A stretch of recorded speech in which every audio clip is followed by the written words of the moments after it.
దేవునికి స్తోత్రం. చదివిన 2 వాక్యాలు ఈస్టర్కు సంబంధించిన దేవుని వాక్యాన్ని మనం చదివాము. అందులో నుంచి ఈరోజు దేవుని వాక్యాన్ని ధ్యానం చేయబోతున్నాము. ముందుగా మీ అందరికీ ఈస్టర్ శుభాకాంక్షలు.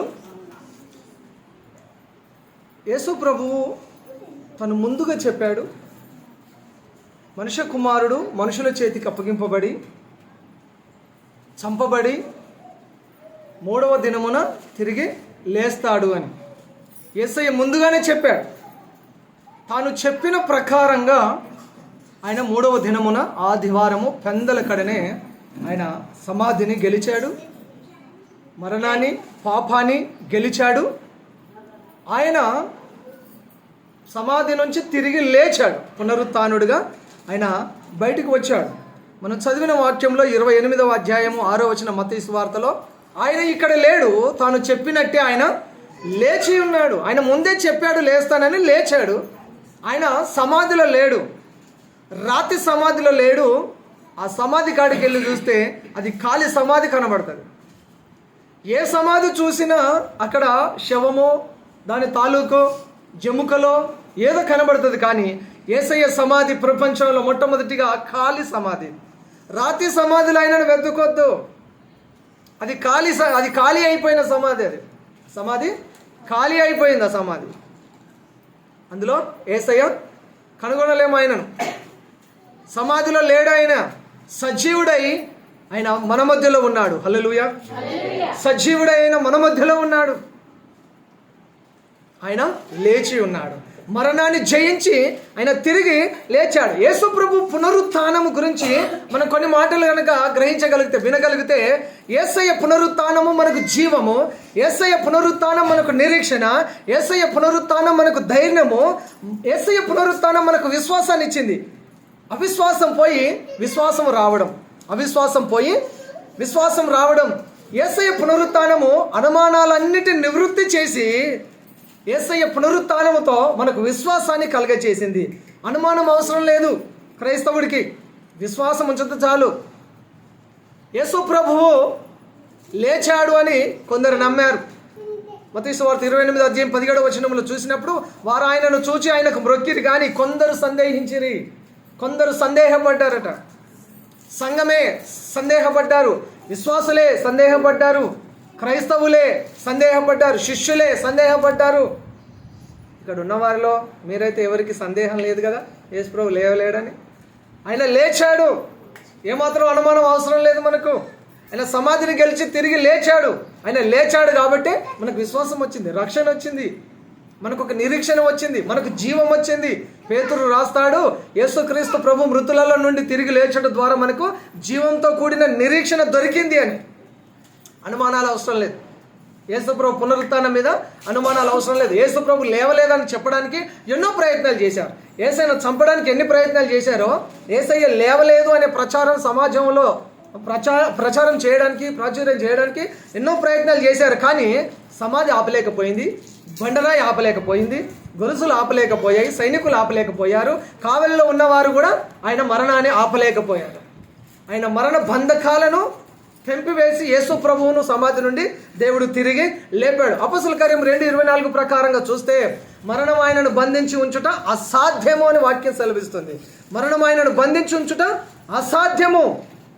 యేసయ్య పునరుత్థానము మనకు లేఖనాధారాలు ఉన్నాయి. యేసయ్య తిరిగి లేచాడని ఎన్నో వాక్యాలు మనకు సెలవిస్తూ ఉన్నాయి. చివరికి యేసయ్య మన మధ్యలోకి వచ్చి నేను లేచానని చెప్పాడు. హల్లెలూయా. చనిపోయిన వ్యక్తి తిరిగి లేచి వచ్చి నేను లేచాను అని చెప్తున్నాడు.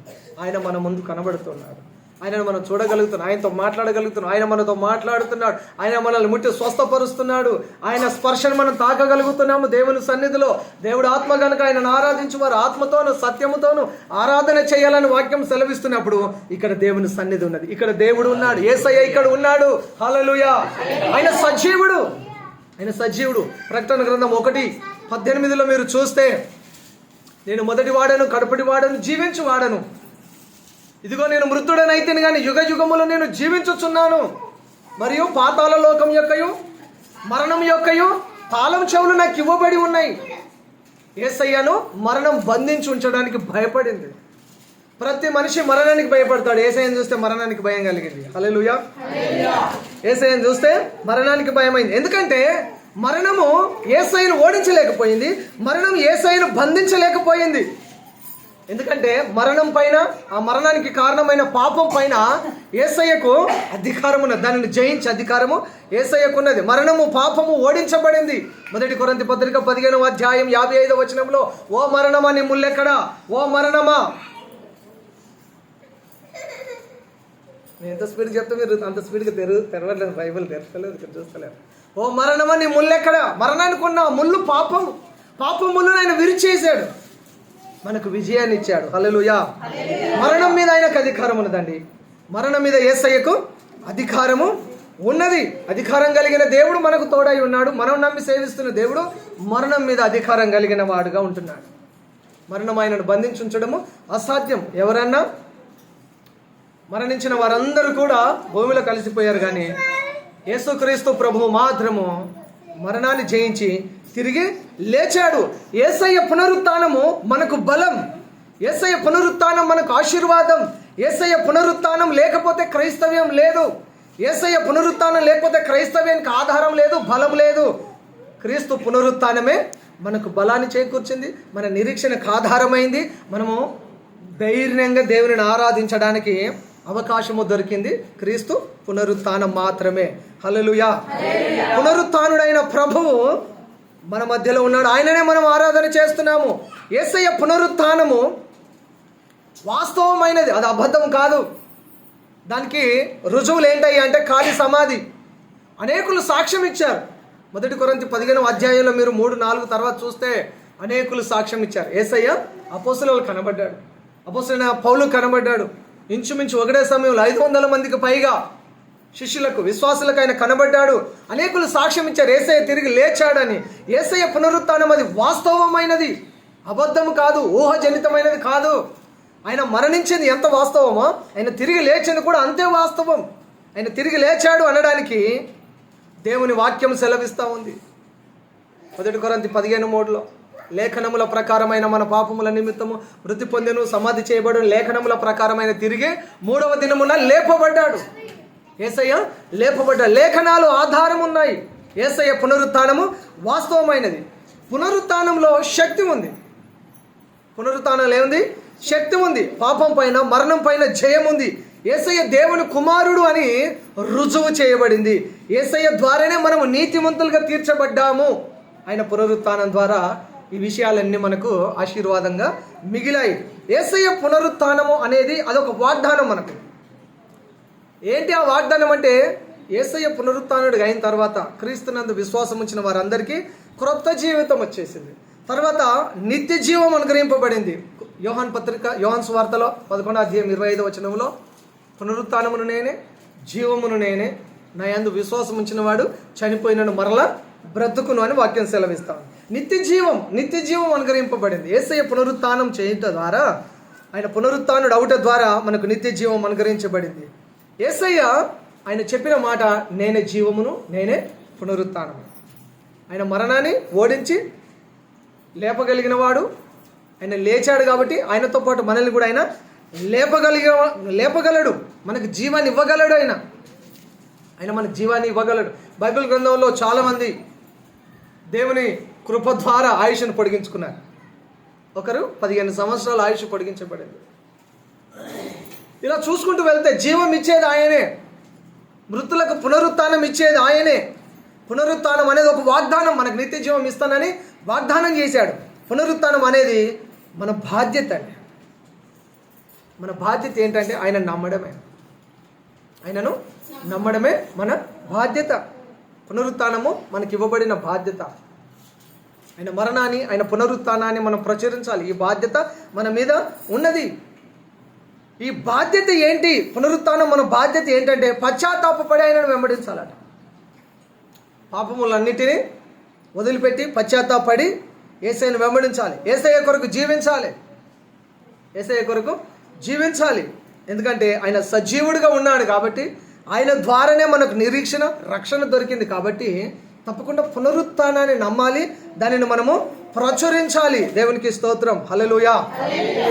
మత్తయి సువార్త 28వ అధ్యాయంలో మనం చూసినప్పుడు 18వ వచనంలో పరలోకమందును భూమి మీదను నాకు సర్వాధికారము ఇవ్వబడింది. అమ్మా,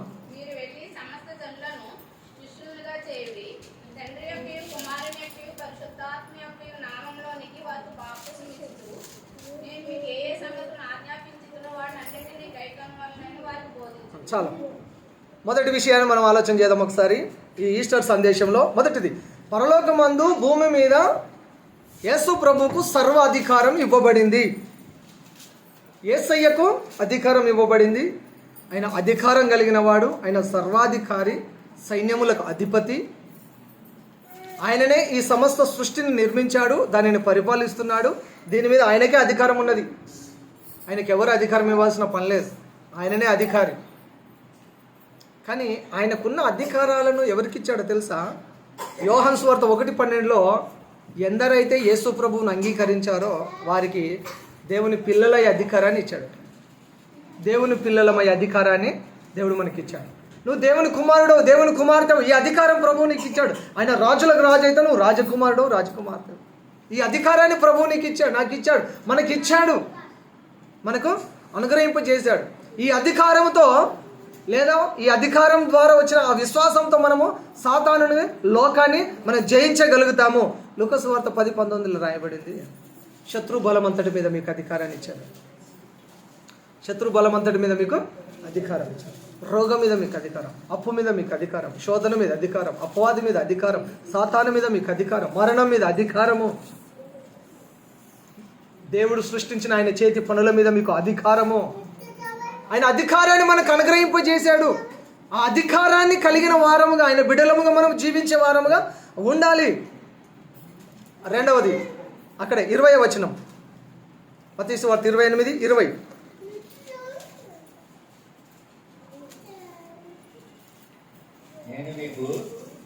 ఇదిగో నేను యుగ సమాప్తి వరకు సదాకాలము మీతో కూడా ఉన్నానని వారితో చెప్పాను. యేసు ప్రభువు పునరుత్థానుడు అయిన తర్వాత ఆయన చెప్పిన మాట ఏంటంటే, యుగ సమాప్తి వరకు నేను మీతో కూడా సదాకాలము ఉంటాను. ఈ మత్తయి సువార్తలో 1వ అధ్యాయంలో యేసు ప్రభు పుట్టినప్పుడు ఆయనకు ఏం పేరు పెట్టారు? ఇమ్మానుయేల్ అనే పేరు పెట్టారు. ఇమ్మానుయేల్ అనే పేరుకి అర్థం ఏంటంటే దేవుడు మనకు తోడని అర్థం. దేవుడు మనకు తోడు. మొదట్లోనే ఆయన పుట్టినప్పుడు పసిబాలుడు ఉన్నప్పుడే నేను మీకు తోడుగా ఉంటానని చెప్పాడు. ఈ అధ్యాయం చివరిలో ఆయన సమాధి చేయబడి తిరిగి లేచిన తర్వాత ఆయన మరల చెప్తున్న మాట ఏంటంటే, ఇది మొదలుకొని యుగ సమాప్తి వరకు సదాకాలము నేను మీతో కూడా ఉంటాను. ఎంతకాలం ఉంటాడు తోడుగా? సదాకాలం ఉంటాడు. ఒక యుగము గడవడానికి ఎన్ని సంవత్సరాలు పడుతుంది? యుగ సమాప్తి వరకు సదాకాలం నేను మీతో ఉంటాను అని ప్రభు అంటున్నాడు. ఇప్పుడు ప్రభు మనతో ఉంటాను అంటే ఈ వాగ్దానాన్ని స్వతంత్రించుకోవాలి. ఈస్టర్ సండేలో నువ్వు ప్రార్థనకు వచ్చిన నీవు ఈ వాగ్దానాన్ని స్వతంత్రించుకోవాలి. నా ప్రభు యుగ సమాప్తి వరకు నాతో ఉంటానన్నాడు. నేను ఒంటరిని కాదు, ఆయన నీతో ఉంటాడు, నువ్వు ఒంటరివి కాదు. ఆయన ఒంటరిగా మనల్ని విడిచిపెట్టే దేవుడు కాదు. యోహాను సువార్త 14:18 నేను మీ యొద్దకు వస్తాను, మిమ్మల్ని అనాథలుగా విడువను. నేను మీ యొద్దకు వస్తాను, మిమ్మల్ని అనాథలుగా విడువను, మిమ్మల్ని ఒంటరిగా విడిచిపెట్టను, నేను మీతో ఉంటాను. ఈ లోకంలో చాలామంది చాలా వాగ్దానాలు చేస్తారు, నా చివరి శ్వాస వరకు నేను నీతోనే ఉంటాను అని.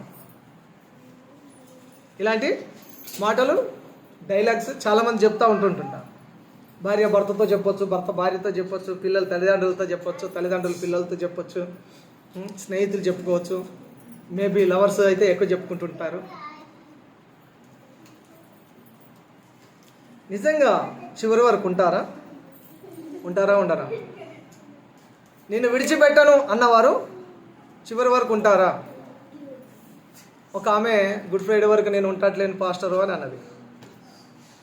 గుడ్ ఫ్రైడే వరకు నేను ఉండట్లేను, ఆపరేషన్కి పోతున్నా, ఆపరేషన్ అయిపోయి నేను మళ్ళీ ఇంటికి వస్తున్నా రానా, గుడ్ ఫ్రైడేకి ఉంటానో ఉండనో పోతాటున్నా దేవుని దగ్గరికి అని అన్నది. ఆమె ఉన్నది వాళ్ళ ఆయన పోయారు. ఎట్లనే చూడ పరిస్థితులు. ఉంటామన్న వాళ్ళు ఉండలేకపోతున్నారు, పోతామన్న వాళ్ళేమో పోలేక.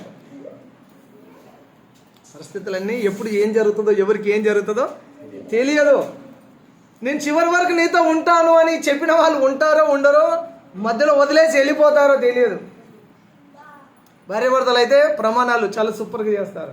మరణము నిన్ను నన్ను ఎడబాపు వరకు నేను నిన్ను విడువను. ఇది క్రిస్టియన్ మ్యారేజ్లో చేసే ప్రమాణం, క్రైస్తవ పెళ్ళిళ్ళు చేసే ప్రమాణం.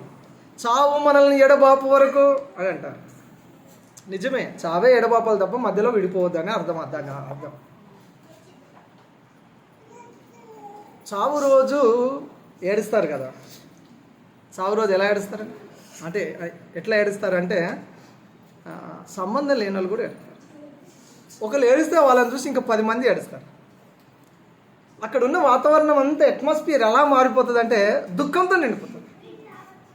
ఇక వాడు ఏడవడరా బాబు, వాడి కఠినోడు, వాడు బండరాయి అనుకున్నోడు కూడా ఏడవగలిగే విధానంలో అక్కడ ఉంటుంది విధానం చావు దగ్గర. మరి జ్ఞాపకార్థ కూడిక రోజు, దినాల రోజు ఎలా ఉంటుంది? ఇదే ఆ రోజు అక్కడ కంటిన్యూ అవుతుందా?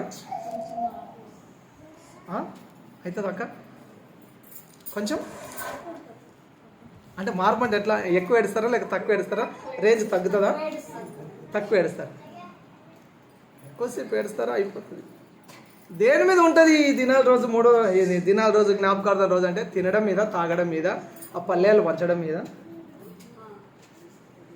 ఇప్పుడు ట్రెండ్ ఇదే ఉంది మొత్తం. అర్థమైందా? మంచి భోజనం పెట్టాలి, 5 కాదు 10 మేకలు కొయ్యాలి. ఓకే, అన్నము ఎవరికి తక్కువ పడద్దు, అందరూ వచ్చి తినిపోవాలి. తాగేటోళ్ళకి అందరికి ఆడ కూర్చొని పెట్టి తాగిపించి, ఈడ కూర్చొని పెట్టి తాగి, బిల్లి మీద కూర్చొని పెట్టి, ఇక్కడ అక్కడ ఎవరి టీము వాడికి ఫుల్గా తాగిపిస్తారు. లక్షలు ఖర్చు అవుతాయి. బాగా లేనప్పుడు హాస్పిటల్ తీసుకెళ్ళి రోగం ఏంటో కనిపెట్టి మందులు ఇప్పించి ట్రీట్మెంట్ చేయించిన 4 రోజులు బతకడానికి కారణం కాదు ఈ డబ్బు. చనిపోయిన తర్వాత తినడానికి, తాగడానికి, ఆ గిన్నెలు వాళ్ళ పేరు మీద కొట్టించి ఇంటింటికి పంచడానికి ఏదో ట్రెండ్ అయిపోయింది. ఈ బిజీలో మారిపోతున్నారు. ఇక ఏడుపు అయిపోయింది, వారానికే మర్చిపోతున్నారు. ఏమైపోయింది? వారానికే మర్చిపోతారా లేదండి?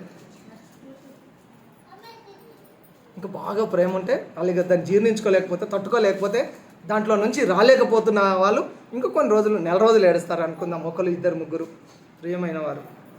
ఆ తర్వాత మర్చిపోతారు, తప్పదు, మర్చిపోతారు. అందరూ విడిచిపెట్టవచ్చు, అందరూ మర్చిపోవచ్చు, మధ్యలో విడిచిపెట్టవచ్చు, కొంత దూరం వెళ్ళిన తర్వాత విడిచిపెట్టవచ్చు. యేసుప్రభు విడిచిపెట్టాడట. యేసుప్రభు నిన్ను ఒంటరిగా విడివాడు. సదాకాలం నేను మీతో ఉంటాను అంటున్నాడు. హల్లెలూయా. సదాకాలం నేను మీతో పాటు ఉంటాను, సదాకాలం ఉంటాను. భార్య విడిచిపెట్టవచ్చు, భర్త విడిచిపెట్టవచ్చు, కుమారులు కూడా విడిచిపెట్టవచ్చు, కుమార్తెలు కూడా విడిచిపెట్టవచ్చు, ఎవరి దారిన వారు వెళ్ళిపోవచ్చు. కానీ నేను నిన్ను విడువను. యేసయ్య చెప్తున్నమాట, నేను నిన్ను విడువను, నేను నిన్ను ఎడబాయను. ఈరోజు ఒకరోజు మాత్రమే కాదు, యుగ సమాప్తి వరకు నేను నీకు తోడుగా ఉంటాను. యేసయ్య తోడుగా ఉంటే చాలు. అంటే వీళ్ళందరూ తోడుగా ఉండొద్దని నేను చెప్పట్లేదు, వీళ్ళంతా తోడుగా ఉండాలి.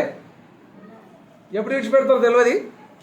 వాళ్ళు విడిచిపెట్టినా యేసయ్య మనతో పాటు ఉన్నాడనే ధైర్యంగా మనం బ్రతకడానికి ఎవరు తోడు కావాలి? ఫస్ట్ యేసయ్య తోడు కావాలి. గ్రంథకర్త అద్భుతంగా స్టార్ట్ చేసి అద్భుతంగా ఫినిష్ చేశాడు ఈ మత్తయి సువార్త. దేవుడు మనకు తోడు అని మత్తయి సువార్త 1:23 రాయబడింది. మత్తయి సువార్త 28వ అధ్యాయం చివరి వచనంలో యుగ సమాప్తి వరకు దేవుడు మనకు తోడుగా ఉంటాడని రాశాడు. పరిశుద్ధాత్మ దేవుడు ఎట్లా ప్రేరేపించి ఎట్లా రాయించాడో బైబిల్. అందుకనే ఇది పరిశుద్ధ గ్రంథము. ఇది అర్థమైన వాళ్ళకి ఇది పరిశుద్ధ గ్రంథం, అర్థం కానివాడికే దీని మీద వేరువేరుగా రకరకాలుగా మాట్లాడతారు.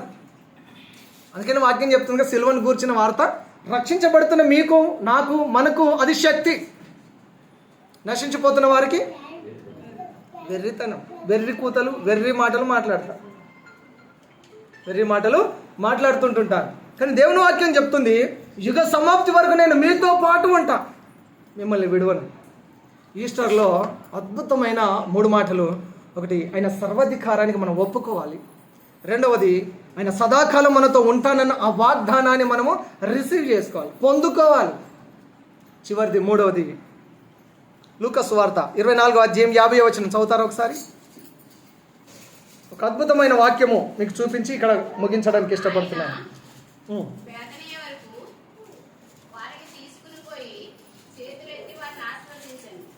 చాలా అంతవరకు చాలా. యేసు ప్రభు సమాధి నుంచి బయటకు వచ్చి తిరిగి లేచి పునరుత్థానుడైన తర్వాత బేతనీయ దగ్గర ప్రజలకి ఈ లోపల అందరూ తెలిసిపోయింది. మబ్బుల్ని 5 గంటలకే యేసుప్రభు సమాధి దగ్గరికి మగ్దలేన మరియ వెళ్ళిపోయింది. ఇంకా చీకటిగా ఉంది, అక్కడ ఏం కనబడట్లేదు, సమాధి తెరవబడి ఉంది. అక్కడ గార్డెన్లో తోటలో ఒక ఆయన ఉన్నాడు. ఆయనను చూసి తోటమాలి అనుకొని, అయ్యా మా ప్రభువును చూసావా, ఎవరు తీసుకొని వెళ్ళారని ఆమె అడుగుతుంది. ఎందుకంటే వాక్యం చెప్తుంది ఇంకా చీకటి ఉంది అక్కడ. మళ్ళీ ఇంకొకటి ఏంటంటే ఆమె గుర్తుపట్టకపోవడం కారణం ఏంటంటే చీకటి ఉంది, చీకట్లో ఉంది, ఆయన గార్డెన్లో ఉన్నాడు. ఆ కాలంలో పురుషులందరూ ఇంచుమించు యాస్టీస్గా అట్లాగే ఉండేవాళ్ళు. అందరికీ జుట్టు, హెయిర్, అందరికీ గడ్డము, అందరికీ నిలువు అంగీలు, ఇట్లాంటి డ్రెస్సింగ్తో ఇట్లాంటి దాంతోనే ఉండేవారు. చీకట్లో పరాయి వాళ్ళను మాట్లాడడానికి ఆ టైంలో రూల్స్ ఒప్పుకోవు కాబట్టి ఆమె అడుగుతుంది, మా ప్రభువుని ఎవరు ఎత్తుకొని పోయారో మీరేమో చూసారా అని తోటమాలి అనుకుంటే, అప్పుడు యేసు ప్రభు మాట్లాడినప్పుడు యేసు ప్రభు మాటలలో ఈయననే ప్రభు అని ఆమె గుర్తించి దగ్గరికి పరిగెత్తినప్పుడు నేను లేచానని అందరికీ చెప్పని చెప్పాడు. మేము వెళ్ళలేదండి యేసు ప్రభు లేచాడని చెప్పడానికి, మీరే వెళ్ళారు. హల్లెలూయా. పురుషులు వెళ్ళలేదు. యేసు ప్రభు లేచాడనే వార్త చెప్పడానికి పురుషులు వెళ్ళలేదు. మాకేం చేతన అవుతుంది, మాకేం చేత కాదు, మీకే చేతన అవుతుంది. ఏదైనా చేయాలంటే మీరే, స్త్రీలే ఏదైనా చేయాలంటే ముందు మీరు చాలాసార్లు ఏమనుకుంటారంటే మాతో ఏమవుతుంది, మేము స్త్రీమే అనుకుంటాం, మేము స్త్రీయే, మాకేమవుతుంది, మాతో ఏం కాదు అనుకుంటారు. అట్లా అనుకోబట్టే మీరు అలాగే ఉన్నారు. ఎన్నిసార్లు మిమ్మల్ని మోటివేట్ చేసి బలపరిచి ఎంకరేజ్ చేయాలండి మిమ్మల్ని. అమ్మ స్త్రీలను మిమ్మల్ని ఎన్నిసార్లు ఎంకరేజ్ చేయాలి, మీరు ఏదైనా చేయగలుగుతారు. మొట్టమొదట వెళ్ళింది యేసు ప్రభు లేచాడని చెప్పింది మగ్దలేనే మరి ఒక స్త్రీ. ఈ నోట ఆ నోట, ఈ నోట ఆ నోట, ఆ ప్రాంతం అంతా, ఏరియా అంతా యేసే లేచాడు లేచాడు లేచాడు లేచాడు లేచాడు. యేసు ప్రభు లేచాడనే వార్త తెలిసినప్పుడు అందరూ పరిగెత్తుకుంటూ అక్కడికి వెళ్ళారు. అందరు అక్కడ జమ అయ్యారు. అది ఈస్టర్ ఆరాధన. హల్లెలూయా. అందరు ఎక్కడికి వచ్చారు? ఈస్టర్ ఆరాధనకు వచ్చారు. యేసు ప్రభు లేచిన తర్వాత ఎక్కడికి వచ్చాము? ఈస్టర్ ఆరాధనకు వచ్చాం. మనం అందరం ఎక్కడికి వచ్చాము? ఇక్కడికి, చర్చికి ఈస్టర్ ఆరాధనకు వచ్చాము. యేసు ప్రభు మరి ఏం చేయాలి? ఇంతమంది నా మీద ప్రేమతో వచ్చారు అని చెప్పి ఆయన చేతులెత్తి వారిని ఆశీర్వదించాడు. హల్లెలూయా. ఈస్టర్లో ఏముంది? ఆశీర్వాదం ఉంది. నువ్వు ఈస్టర్కి వచ్చావంటే నీ మీద దీవెన వచ్చేసింది. హల్లెలూయా. ఈస్టర్కి మనం వచ్చాము అంటే, ఈ ఆరాధనకు వచ్చామంటే నీకు దీవెన వచ్చింది. ఇక్కడ దేవుడు దీవెన పెట్టాడు, దేవుడు దీవిస్తున్నాడు. ఆయన బేతనీయ వరకు తీసుకెళ్ళి అక్కడ ఆయన చేతులెత్తి వారిని ఆశీర్వదించెను. ఈస్టర్లో ఆశీర్వాదము ఉన్నది. ఇది చివరిది. ఈస్టర్లో ఆశీర్వాదం ఉన్నది. ప్రభువు తన బిడ్డలను, తనను ప్రేమించే వారిని, తన యొద్దకు వచ్చేవారిని ఎప్పుడు నెగ్లెక్ట్ చేయలే, ఎప్పుడు తృణీకరించలే, ఎప్పుడు వారిని దూరం పెట్టలేదు. వారిని ఆశీర్వదించే పంపించాడు. వారికి భోజనం పెట్టి పంపించాడు. వారికి 5 రొట్టెలు 2 చేపలు ఇచ్చి పంపించేశాడు. వారిని నది దాటింపచేసి పంపించేశాడు. వారికి దోణెలను ఏర్పాటు చేసి అద్దరికి చేర్చాడు. వారి బాధల నుంచి విడిపించి పంపించేశాడు. వారి రోగముల నుంచి, దయ్యాలు పట్టిన వారిని వారి సమస్య నుంచి విడిపించి పంపించేశాడు. అని ఎవరిని కూడా వట్టి చేతులతో పంపడు, వారిని ఆశీర్వదించే పంపుతాడు. ఇక్కడికి నువ్వు వచ్చావంటే ఆశీర్వాదం నీ మీద ఉన్నట్టే. హల్లెలూయా. ఆయన 2 చేతులు పైకెత్తి వారిని ఆశీర్వదించాడు. ఇక్కడికి వచ్చిన వారందరినీ దేవుడు సమృద్ధిగా దీవించును గాక. ఆయన మీకు ఆయురారోగ్యాలను ఇచ్చును గాక. మీ అప్పులన్నిటిని కొట్టివేయును గాక. మీ కుటుంబాలలో సమృద్ధి కలుగును గాక. ఈస్టర్లో ప్రభు ఆశీర్వదించాడండి సంఘాన్ని. చేరి వచ్చిన విశ్వాసులను, శిష్యులను, స్త్రీలను, పురుషులను 100 మంది గ్యాదర్ అయిపోయారు కొద్దిసేపట్లోనే. యేసయ్య లేచాడు లేచాడు లేచాడు. యేసయ్య వారిని ఆశీర్వదించిన విషయాన్ని బైబిల్ గ్రంథంలో నుంచి మనం చూస్తాం. దేవుడు నన్ను ఆశీర్వదించడానికే తిరిగి లేచాడు. నన్ను ఆశీర్వదించడానికైనా తిరిగి లేచాడు. ప్రభువు నిన్ను ఆశీర్వదిస్తే నువ్వు ఆశీర్వాదానికి కారకుడిగా ఉంటావు, ఆశీర్వాదానికి కారకులుగా ఉంటారు. మీరు ఒక ఆశీర్వాదంగా మారిపోతారు, ఆశీర్వాదాల ఊటగా మారిపోతారు. అటువంటి ఆశీర్వాదాన్ని ప్రభువు మీకు దయచేయును గాక. ఆమేన్. ప్రార్థన చేసుకుందాం. 1 నిమిషం తలలో ఉంచి కళ్ళు మూసుకొని ప్రార్థన చేద్దామా?